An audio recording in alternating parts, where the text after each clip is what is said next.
নমস্কাৰ আপোনালোক সকলোকে মোৰ ইউটিউব চেনেল আসাম এক্সাম কৰ্ণাৰলৈ স্বাগতম জনাইছোঁ। CUET 2023-24 যি UG টাইম টেবুল আছিলে এক্সামৰ, সেই টাইম টেবুল ইতিমধ্যে প্ৰকাশ কৰা হৈছে। আপোনালোকে সেই টাইম টেবুলখন চাব পাৰিব আৰু কোনকেইটা ছাবজেক্ট আপোনালোকৰ অফলাইন মোডত অনুষ্ঠিত হ'ব পৰীক্ষা, সেইখিনি কথাও মই জনাম। 15 মে'ৰ পৰা অনুষ্ঠিত হ'বলৈকে এই পৰীক্ষা অহা 24 মে'লৈকে অনুষ্ঠিত হ'ব। মই আপোনালোকক যোৱাকালি পৰহি এটা ভিডিঅ' যোগে কৈছিলোঁ যে দেওবাৰে আপোনালোকৰ পাব্লিছ হ'ব টাইম টেবুল। সেই পাব্লিছৰ মতে, সেই নটিছৰ মতে বা সেই কথাৰ মতে আপোনালোকৰ টাইম টেবুল আজি প্ৰকাশ পালে। আজি প্ৰকাশ পোৱা নহয়, যোৱাকালিয়ে প্ৰকাশ পাইছে। তাৰপিছত আহিলে আপোনালোকৰ 15 মে'ৰ পৰা যি 24 মে'লৈ পৰীক্ষাবোৰ হ'ব, সেইবিলাক এনেকুৱা ধৰণৰ কথাবোৰ কৈছে। 63 টেষ্ট পেপাৰ হ'ব CUET 2024 কাৰণে, আৰু ডিউৰেশ্যন হ'ব 45 minute. Except accountancy, economics, physics, computer science, information practice, chemistry, mathematics, apply mathematics and general test.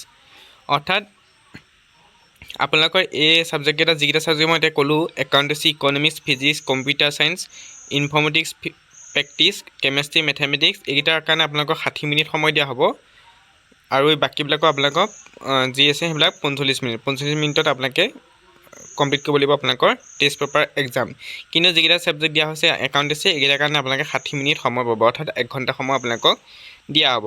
এনুক্সা 1ত আপোনালোকৰ কোনকেইটা পৰীক্ষা পেইন আৰু পেপাৰ মোডত অনুষ্ঠিত হ'ব তেওঁলোকে কৈছে, আৰু এনুক্সা 2ত কোনকেইটা পৰীক্ষা আপোনালোকৰ কম্পিউটাৰ বেছ হ'ব সেয়া তেওঁলোকে উল্লেখ কৰিছে।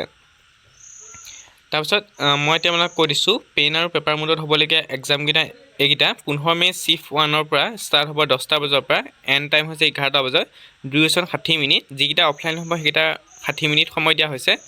কেমেষ্ট্ৰি, তাৰপিছত চিফ্ট 1Bত হ'ব বায়'লজি, চিফ্ট 2Aত হ'ব ইংলিছ। আপোনালোকৰ এক্সামখিনি একেটা চিফ্টতে অনুষ্ঠিত নহয়। যেনেকৈ এতিয়া ধৰি লওক কেমেষ্ট্ৰি চিফ্ট 1A, অৰ্থাৎ 15 মে' দিনা চিফ্ট 1 10টাৰ পৰা 11টা বজালৈকে আপোনালোকৰ কেমেষ্ট্ৰি হ'ব। তাৰপৰা চিফ্ট 1Bত অৰ্থাৎ সেই একেটা 12টা বজাৰ পৰা 12:15 পৰা 13টা বজালৈকে, অৰ্থাৎ আপোনালোকৰ 1টা বজালৈকে আপোনালোকৰ বায়'লজি হ'ব। চিফ্ট 2Aত ইংলিছ হ'ব, আৰু চিফ্ট 2Bত আপোনালোকৰ জেনেৰেল টেষ্ট হ'ব। জেনেৰেল টেষ্টখিনি আপোনালোকৰ 15 মে' দিনাই আছে। এখন আপোনালোকে অফলাইন মোডত আপোনালোকে জেনেৰেল টেষ্টখন দিব লাগিব। তাৰপিছত আহিলে আপোনালোকৰ 16 মে' চিফ্ট 1ত হ'ব ইকনমিক্স, চিফ্ট 1Bত হ'ব হিন্দী, চিফ্ট 2Aত হ'ব ফিজিক্স, আৰু চিফ্ট 2Bত হ'ব আপোনালোকৰ মেথামেটিক্স। 17 মে'ত আপোনালোকৰ আছে চিফ্ট 1ত জিঅ'গ্ৰাফী, চিফ্ট 1Bত আছে ফিজিকেল এডুকেশ্যন, চিফ্ট 2Aত আছে বিজনেছ ষ্টাডিজ, আৰু 18 মে'ত আছে আপোনালোকৰ হিষ্ট্ৰী, পলিটিকেল চায়েন্স আৰু ছ'চিয়লজি। আৰু যিখিনি আপোনালোকৰ কম্পিউটাৰ বেছ হ'ব সেইখিনি হৈছে 21 মে' দিনাৰ পৰা ষ্টাৰ্ট হ'ব। আপোনালোকৰ টেষ্ট পেপাৰ প্ৰথম আহিলে আপোনালোকৰ লেংগুৱেজ পেপাৰখন। প্ৰথম লেংগুৱেজ পেপাৰত আপোনালোকৰ হয়তো আছামিছ নাই, হয়তো আপোনালোকে চাব পাৰে। কানাডা আছে, উৰিয়া, পাঞ্জাবী, এইখিনি আছে। ইয়াত আছামিছ আপোনালোকৰ দিয়া হোৱা নাই, গতিকে আপোনালোকে চাব পাৰে। তাৰপৰা চিফ্ট 2ত আছে fine arts, psychology, fashion study, আপোনালোকে এইখিনি চাব পাৰে। 22 মে'ত আছে কম্পিউটাৰ ছায়েন্স, ইনফৰ্মেটিভ প্ৰেক্টিছ, সংস্কৃত, এণ্টাৰপ্ৰিনিয়ৰ, হোম ছায়েন্স, টিচিং এপ্টিটিউড, আপোনালোকৰ যিখন হয় আপোনালোকে ল'ব পাৰে। আপোনালোকৰ 24 মে' চিফ্ট 1ত আছে আছামিছ, যিখন আপোনাৰ লেংগুৱেজ পেপাৰ হয়। যদি আপুনি লৈছিলে লেংগুৱেজ পেপাৰ ল'ব সেইখন। আপোনালোকৰ চিফ্ট 1ত 9টা বজাৰ পৰা আছে 11:15লৈকে আছামিছখন আছে। 103 আছামিছ, আপোনালোকে আছামিছখন 103 আপোনালোকে চাব পাৰে। আপোনালোকৰ যি কম্পিউটাৰ টেষ্ট দিব সেই কম্পিউটাৰ টেষ্টত হ'ব। ইয়াত 135 মিনিট সময় বুলি কৈছে। 135 মিনিট আছামিজত দিব বুলি কৈছে। এইটো তেওঁলোকে জানে 135 মিনিট কিয় দিছে, 9টাৰ পৰা 11:15লৈকে। আপোনালোকক 9টা 10টা 2ঘণ্টা 15 মিনিট সময় আপোনালোকক দিয়া হৈছে। 2 ঘণ্টা 15 মিনিট আপোনালোকক এই আছামিজত দিয়া হৈছে, যিখন লেংগুৱেজ পেপাৰ আছে। তাৰপৰা আহিলে আপোনালোকৰ 24 মে' দিনা চিফ্ট 2ত আছে এইখিনি আপোনালোকে চাব পাৰে, আপোনালোকৰ যেতিয়া লৈছে কোনোবাই এইখিনি। তাৰপৰা আৰু চিফ্ট 3ত আপোনালোকৰ বেংগলী, মাৰাঠী এইখিনি আছে আপোনালোকৰ চিফ্ট 3।